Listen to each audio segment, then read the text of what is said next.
भोले बाबा अपने कैलाश पर्वत पर बैठ गए, विराजमान हैं। अभिमानी को ऐसा लगा, दक्ष को, कि मेरा अपमान कर दिया मेरे दामाद ने, जो कि भरी सभा में दामाद को गाली दी ससुर ने।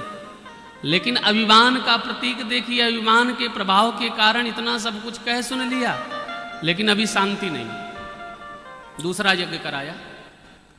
यज्ञ का नाम रखा बृहस्पति समम नामम, बृहस्पति सव नाम का यज्ञ रखा गया। और आपके हरिद्वार में कनखल जगह है, कनखल में ये यज्ञ रखा गया। समस्त देवताओं को निमंत्रण दिया गया। देवताओं ने सोचा चकाचक दावत है, चलो भैया अपनी अपनी गाड़ी से चलते हैं। तो देवलोक से देवता, देव कन्याएं और देव पत्नियां, गंधर्व आदि सब लोग अपने अपने विमान में बैठ करके सीधा हरिद्वार पधारे।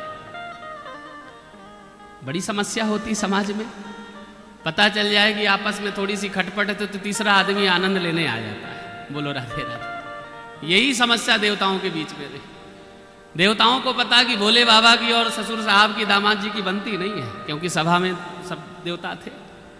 तो आज देवताओं ने सोचा कि आग कैसे लगे भोले बाबा के हृदय में। तो सब लोगों ने अपने अपने विमान को लेकर के सीधा कैलाश पर्वत के ऊपर से निकलने लगे। जैसे विमाना इवसानुगाह, विमाना इवसानुगाह, जैसे जैसे विमान लेकर के उतरते हैं, निकलते हैं, तो भोले बाबा तो आंख बंद करके समाधि में बैठे हुए हैं और सारी लीला का दर्शन कर रहे हैं। लेकिन सती महारानी बार बार देखती हैं कि आज सब सज धज करके, सुंदर 16 श्रृंगार करके और अपने अपने पतियों के साथ विमान पर जा रही, कोई तो कारण है। और जब आपस में 4 सखियां बैठ जाएं सज धज करके, तो भी सारी चर्चा हो जाती। बोलो राधे राधे। भाई ट्रेन में यदि 4 आदमी चले जाएंगे तो कहो यहां से कलकत्ता तक चले जाएं, कोई बात ना। और ट्रेन में 4 माताएं बस यहां से दिल्ली तक चली जाएं, घर द्वार एड्रेस सब मोबाइल नंबर तक ले लेती। बोलो राधे राधे। भाई सरलता देखो। आज क्या हुआ कि जैसे सती महारानी ने देखा कि आज देव कन्याएं सब विमान पर आरूढ़ होकर के जा रही हैं, तो आज सती महारानी से रहा नहीं गया और एक देव कन्या से पूछ लिया, अरे बहना कहां जा रही हो? जैसे पूछा तो इठलाती हंसती हुई वो सखी बोली, अरे सती तो ये पतो ना है, तेरे पिता के यहां पर यज्ञ हो रहा है और वहां पर हमारा निमंत्रण है, हमको चकाचक दावत के लिए बुलाया गया।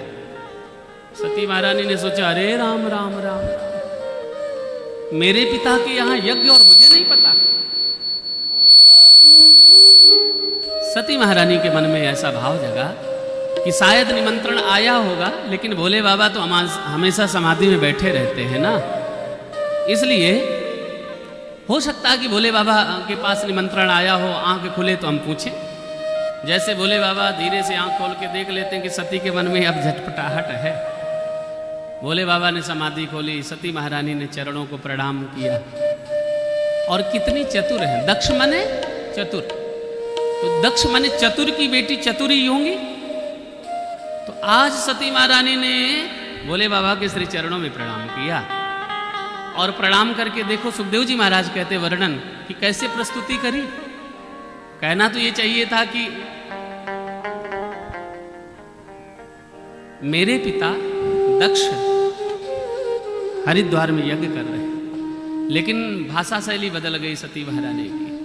श्री सुखदेव जी कहते हैं, प्रजापतेस्ते स्वसुरस्य सांप्रतम् निर्यापितो यज्ञ महोत्सवः किल वयं च तत्रा विसरामो वामिते यद्यर्थितामि विबुधा व्रजन्ति।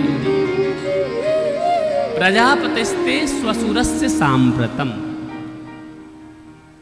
हे भोलेनाथ, प्रजापति जो है ना, स्वसुरस्य जो आपके ससुर लगते हैं, भैया तुम्हारे भी तो पिता लगते हैं। स्वसुरस्य सांप्रतम, आपके जो ससुर हैं ना वो यज्ञ कर रहे हैं। और निर्यापितो यज्ञ महोत्सव किलो, और ऐसा यज्ञ महोत्सव मनाया है कि देवता लोग अपने अपने विमान पर सज धज करके देव कन्याएं अप्सराएं सब जा रही हैं। बोले बाबा आप और हम भी सब चलें, क्योंकि आज हमारी बहनें भी सब आई होंगी उस यज्ञ में। तब भोले बाबा ने कहा कि देवी तुम्हारे पिता मुझसे द्वेष यानी ईर्षा रखते हैं। देखिए इन बेटियों का विशेष प्रभाव, माँ बाप की गलती कितनी भी हो जाए लेकिन बेटियां मानने वाली नहीं। यहां पर भी सती महारानी के सामने भोले बाबा ने कहा कि तुम्हारे पिता मुझसे द्वेष करते हैं, तो सती महारानी बोल पड़ी जरूर तुम्हारी कोई गलती होगी, यानी जरूर तुम्हारी गलती होगी। भोले बाबा ने कहा रे देवी हमारी कोई गलती नहीं, सारी घटना बताई। तब कहा कि देखो ऐसा है, आपको सज करके धज करके चलना ही है, यदि आप नहीं चलते तो फिर हमको ही जाने की आज्ञा दे दो। तो अनाहुताय विहंति सौहृदम, बिना बुलाए नहीं जाना चाहिए कहीं पर भी। जहां सम्मान ना हो वहां बिना बुलाए क्यों जाए। लेकिन सती महारानी चतुर हैं, कहती नहीं 4 जगह जाना चाहिए बिना बुलाए भी। सती महारानी ने भोले बाबा को तर्क दिया। क्या कहा? बोले अनाहुतम यप विहंत सौहृदम, चाहे कितना ही हितैषी क्यों ना हो, यदि अंदर से द्वेष रखता हो, ईर्षा रखता हो हमसे, तो उसके घर नहीं जाना चाहिए। सती महारानी ने कहा भोले बाबा आप तो ज्ञानी हैं, लेकिन मेरी भी बात सुन लो। भोले बाबा ने कहा सुनाओ। बोले भर्तु गुरोर देह कृतश्चुकेतनम। सती महारानी ने कहा कि पिता के घर में बिना बुलाए जाना चाहिए, भर्तु जिनके द्वारा जन्म मिला। गुरु सदगुरु के यहाँ से कोई निमंत्रण मिले, सूचना मिल जाए, किसी भी तरीके से वहां पर बिना बुलाए जाना चाहिए। फिर और बोले कहीं कथा हो रही हो तो कथा का निमंत्रण मिले या ना मिले बिना बुलाए जाना चाहिए। और चौथी जगह कहाँ पर? बोले बेटी के यहाँ पर भी बिना बुलाए जाना चाहिए। बेटी के यहाँ से निमंत्रण आए या ना आए, लेकिन अपना दायित्व निर्वाह करना चाहिए। 4 जगह बिना बुलाने की बात कही।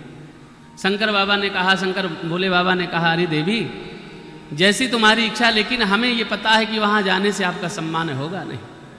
सती महारानी भोले बाबा से आज्ञा लेकर के नंदीश्वर के ऊपर पीठ पर आरूढ़ होकर के आज पिता के यज्ञ भवन पर पधारी हैं।